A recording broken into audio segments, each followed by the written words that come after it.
हम सब जानते हैं और बार बार ये कहा भी गया है कि ये संसार केवल माया है, सब कुछ माया है।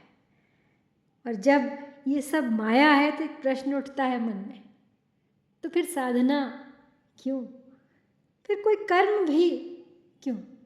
क्या सच में मुक्ति पाने के लिए कुछ करना पड़ता है? हम जीवन भर कुछ न कुछ पाने की कोशिश क्यों करते रहते हैं? फिर ज्ञान, शांति, सफलता, मुक्ति, न जाने क्या क्या ध्येय हमने ठाने हुए हैं, जानते हुए कि ये सब माया है, मिथ्या है। हम जीवन में नियम, साधना, त्याग, वैराग्य, इन सब को कितना आवश्यक समझते हैं। नियम बनाते हैं, साधना करते हैं, त्याग और वैराग्य को अपनाने का प्रयास करते हैं।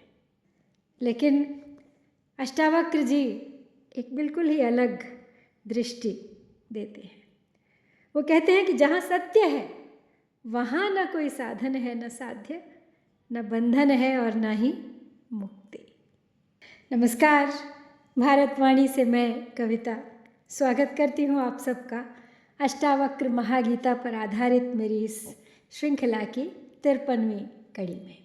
आज हम पढ़ रहे हैं 18वें प्रकरण, जीवन मुक्ति से 5 श्लोक 71 से 75। और आज के इन 5 श्लोकों में हम उसी गहरे सत्य को समझने का प्रयास करेंगे और जो हम मानते आए हैं जानेंगे कि वो कितना वास्तविक है। क्या वास्तव में कुछ भी हमें बांधता है या यह सब केवल मन की रचना है? आइए धीरे धीरे इन शब्दों की गहराई में उतरते हैं। शुद्ध स्फुरण रूपस्य दृश्य भावम अपश्यतः क्वा विधिः क्वा वैराग्यम क्वा त्यागः क्वा शमोऽपि वा। शम कहाँ पर त्याग अथवा कर्म विधि, शांति कहाँ अज्ञानता का है पसारा, भ्रमित भ्रम भ्रांति यहाँ। जो शुद्ध स्फुरण रूप है, जिसे दृश्य सत्तावान नहीं मालूम पड़ता, उसके लिए विधि क्या, वैराग्य क्या, त्याग क्या और शांति भी क्या। There are no rules, dispassion, renunciation or meditation for the one who is pure receptivity by nature and admits no knowable form of being. जिसे सब कुछ शुद्ध चेतना की अभिव्यक्ति लगता है, उसके लिए नियम, विधि, वैराग्य, त्याग, शांति पाने का प्रयास, इन सब का कोई अर्थ नहीं रह जाता। जब अष्टावक्र जी कहते हैं कि ज्ञानी शुद्ध स्फुरण रूप है, तो इसका अर्थ है कि वह स्वयं को केवल जागरूकता, केवल एक चेतना के रूप में जानता है।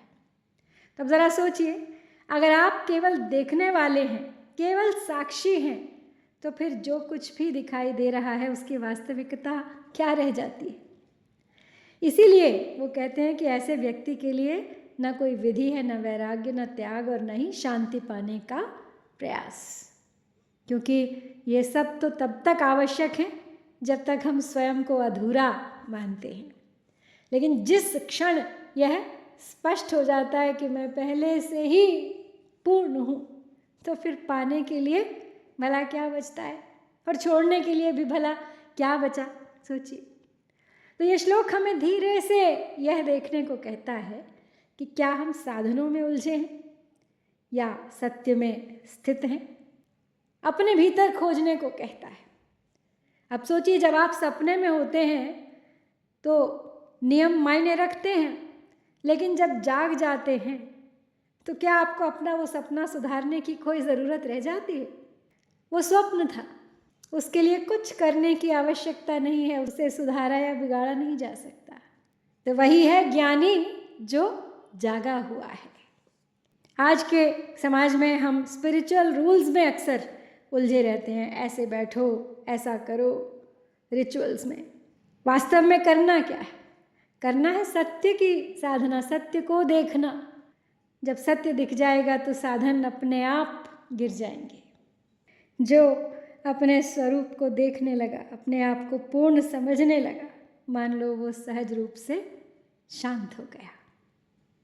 स्फुरतो अनंत रूपेण प्रकृतिम च न पश्यतः क्व बन्धः क्व च वा मोक्षः क्व हर्षः क्व विषादता। कब मोक्ष बंधन ज्ञानियों को, कहाँ हर्ष विषाद है। सब ब्रह्ममय ब्रह्मांड माया, प्रकृति ब्रह्म प्रसाद है। जो अनंत रूप से स्वयं स्फुरित हो रहा है और प्रकृति की पृथक सत्ता को नहीं देखता है, उसके लिए बंधन कहाँ, मोक्ष कहाँ, हर्ष कहाँ और विषाद कहाँ। For him who shines with the radiance of infinity and is not subject to natural casualty, there is neither bondage, liberation, pleasure nor pain. यहाँ पर अष्टावक्र जी और भी गहराई में ले जा रहे हैं, अर्थ मिलता जुलता है पिछले श्लोक से।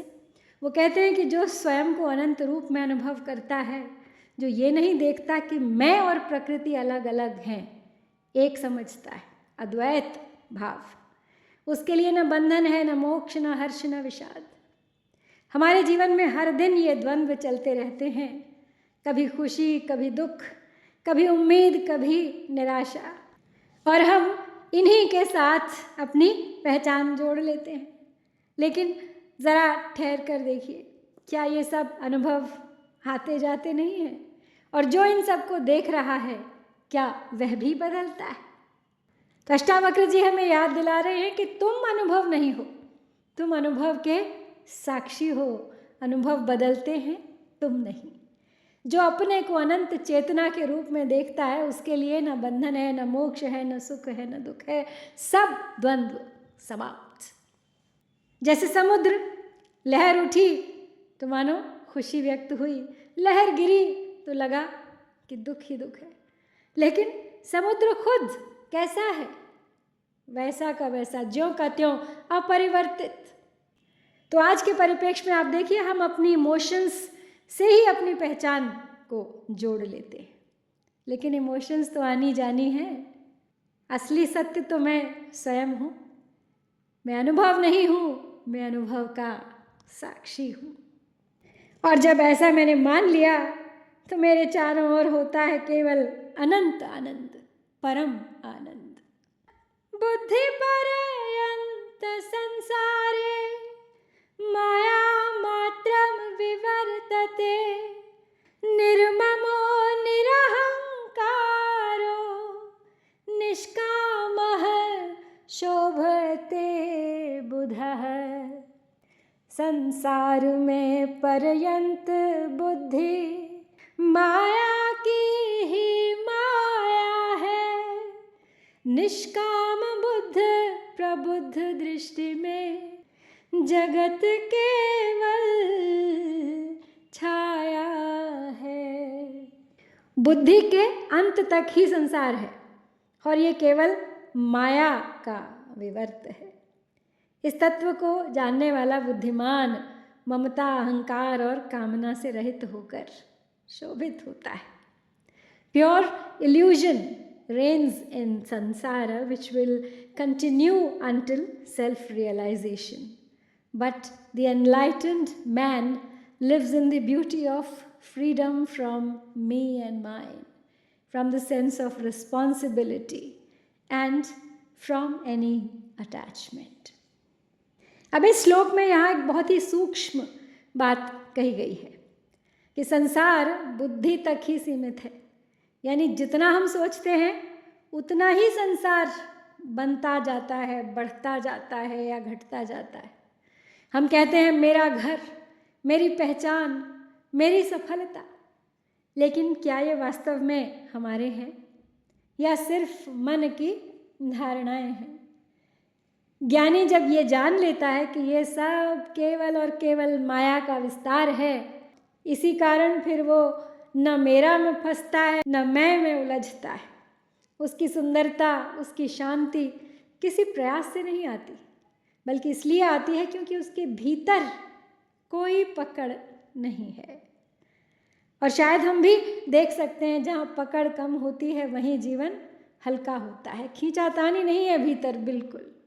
तो अर्थ यही है कि संसार केवल बुद्धि तक सीमित है। हमारी बुद्धि जो हमें दिखाना चाहती है वो दिखाती है, यानी ये मन की व्याख्या है जो इतना बड़ा विस्तार है। लेकिन जो जान गया कि ये माया है, उसके लिए न मेरा न मैं और न कोई इच्छा। और यही कारण है कि वो स्वाभाविक रूप से सुंदर और शांत होता है। मेरा घर, मेरी पहचान, ये सब तो लेबल्स हैं, ये सत्य नहीं है। ये सब यहीं इसी संसार के हैं और यहीं छूट जाएंगे। आज के समाज में हम देखिए कितना आइडेंटिटी क्राइसिस, ईगो क्लैशेस से जूझते हैं, अटैचमेंट से, स्ट्रेस से, और इन्हीं में फंसे रहते हैं। लेकिन जहाँ मैं और मेरा ढीले हुए, वहाँ पे ही शांति गहरी होती चली जाती है। ये पकड़ छोड़नी होगी। मन को संसार माना, लेकिन संसार बंधन है। बुद्धि को साधन माना था संसार रूपी बंधन से मुक्त होने का, लेकिन यहाँ तो बुद्धि पर्यंत संसार की बात कर महर्षि ने बुद्धि को भी बंधन बता दिया है। अब जिसके बुद्धि नहीं वो भ्रमित नहीं होता। भ्रम के लिए प्रकाश चाहिए और बुद्धि भी, भ्रम के लिए प्रकाश चाहिए और बुद्धि भी। एक बाहर है तो दूसरी भीतर है, और बुद्धि के पार अगर चले गए तो विज्ञानमय कोश को भेद दिया, तो फिर ममता, अहंकार सब बेमायने हो गए, कामनाएं निरर्थक हो गई। और जब बुद्धि से पार हुए तो सब भ्रम टूट गए, भ्रम टूटे तो कामनाएं जाती रही। तो महर्षि कहते हैं निष्कामो शोभते बुधः, कामना रहित जागा हुआ ही शोभायमान होता है। अक्षयं गत संताप मात्मानं पश्यतो मुनेः, क्व विद्या च क्व वा विश्वं क्व देहो अहं ममेति वा। विश्व विद्या देह जग सब है कहानुसार भी, आत्मज्ञानी के लिए सब व्यर्थ है निस्सार भी।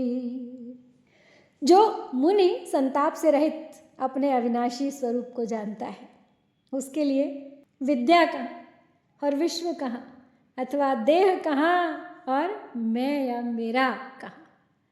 For the seer who knows himself as imperishable and beyond pain, there is neither knowledge nor the world or the sense that I am the body or the body is mine. अब यहाँ पे अष्टावक्र जी उस व्यक्ति की बात करते हैं जिसने अपने अविनाशी स्वरूप को जान लिया है, जो जानता है कि वो न जन्म लेता है न मरता है, और न ही किसी दुख से वो वास्तव में प्रभावित होता है। ऐसे व्यक्ति के लिए न ज्ञान बचता है, न संसार, न शरीर, और न ही मैं और मेरा की भावना। ये सुनने में बहुत गहरा लगता है, लेकिन इसे ज़रा सरल तरीके से समझते हैं। अगर आपको पता चल जाए कि आप ही प्रकाश हैं, तो क्या आप फिर भी प्रकाश को खोजेंगे? तो बस ये श्लोक हमें यही संकेत देता है कि अंतिम सत्य हूँ मैं, और जो ये जान गया वो समझो शांत हो गया। जो अपने को अविनाशी जान लेता है उसके लिए तो विद्या ज्ञान पाने की ज़रूरत ही नहीं। संसार, शरीर, मैं और मेरा, ये सब अप्रासंगिक हो जाते हैं, इररेलेवेंट हो जाते हैं। और आज देखिए हम ज्ञान भी संग्रह करते रहते हैं, लेकिन अंतिम ज्ञान तो वो है जहाँ जानने वाला ही शांत हो जाए। आत्मा के दो विशेषण दिए यहाँ पे महर्षि ने इस सूत्र में। पहला तो है कि वो अक्षय है, और दूसरा कि किसी प्रकार के संताप के लिए कोई स्थान नहीं है उसमें। बुद्धि को तो महर्षि ने पहले ही नकार दिया है, और अब वो परोक्ष ज्ञान को भी नकार रहे। ज्ञान के संग्रह को भी नकार रहे हैं। कहते हैं कि शास्त्र तभी तक सार्थक हैं जब तक आत्मानुभूति की ओर प्रेरित नहीं करते वो, और जब प्रेरित कर दिया तो उनकी ज़रूरत कहाँ रही, अपना काम कर दिया उन्होंने, और फिर संसार के साथ साथ सभी शास्त्र भी अपना अर्थ खो देते हैं। निरोधादीनि कर्माणि जहाति जडधीर्यदि मनोरथान् प्रलापांश्च कर्तुमाप्नोति तत्क्षणात्। जड़ मूढ़ कर्म को त्याग कर भी लिप्त अंतस में कहीं संकल्प और विकल्प मन से मुक्त होते हैं नहीं। जड़ बुद्धि वाला यदि निरोध आदि कर्मों को छोड़ देता है तो अगले क्षण बड़े बड़े मनोरथ बनाने और प्रलाप करने लगता है। No sooner does a man of low intelligence give up activities like the elimination of thought, then he falls into mental chariot, racing the Babel. और अब आज के इस अंतिम श्लोक में अष्टावक्र जी ने फिर एक बहुत ही महत्वपूर्ण चेतावनी दी है। वो कहते हैं कि अगर कोई व्यक्ति बिना समझ के, बिना परिपक्वता के साधना छोड़ देता है तो वह तुरंत मन के खेल में उलझ जाता है, कल्पनाएं, इच्छाएं, विचारों की दौड़ में जुट जाता है। यहाँ एक बहुत बड़ा भ्रम टूटता है कि कुछ करना नहीं है। इसका अर्थ आलस्य या लापरवाही नहीं है। ज्ञानी के लिए कुछ करना आवश्यक नहीं है, लेकिन साधक के लिए मार्ग, अभ्यास और सजगता बहुत आवश्यक है। इसलिए ये श्लोक हमें संतुलन सिखाता है। सत्य को समझे बिना त्याग हमें और अधिक उलझा सकता है। तो अगर कोई अपरिपक्व व्यक्ति यानी जड़ बुद्धि वाला साधना छोड़ दे तो वह तुरंत कल्पनाओं, विचारों, मानसिक शोर में उलझ जाएगा। तो यह एक चेतावनी है उसके लिए। लेकिन कुछ करना नहीं है, ये बात केवल ज्ञानी के लिए सत्य है, क्योंकि कुछ करने या ना करने का सही अर्थ ज्ञानी ही जान सकता है। साधक के लिए अभ्यास आवश्यक है। आज के परिप्रेक्ष्य में आप देखिए कि लोग कहते हैं सब माया है और फिर आलस्य या भ्रम में चले जाते हैं, अकर्मठता में चले जाते हैं। तो सत्य को समझे बिना त्याग ये भी भ्रम को ही बढ़ावा देता है। तो बड़े स्पष्ट शब्दों में महर्षि ने यहाँ पे ये कहा है कि जड़धी निरोध आदि साधनों द्वारा कर्मों को छोड़ता भी है तो उसी क्षण मनोरथों और उन्हें पूरा करने का ताना बाना अपने इर्द गिर्द बुन लेता है। वो केवल अपना बाहरी रूप बदलता है, भीतर उसके वही मनोवृत्ति बनी रहती है। पहले वो धन इकट्ठा करने में लगा था, लेकिन अब जब त्याग किया तो वो पुण्य को इकट्ठा करने लग गया। उसका गणित मिटता नहीं है, सिर्फ विषय बदल जाता है। श्री कृष्ण ने तो भगवद गीता में स्पष्ट कह दिया था कि जो अपनी कर्मेंद्रियों पर संयम करके उनके विषयों का चिंतन मन ही मन करता है वह मिथ्याचार करता है। कर्म जो दिखता है उससे ज़्यादा महत्वपूर्ण है उसके पीछे काम करने वाला मन।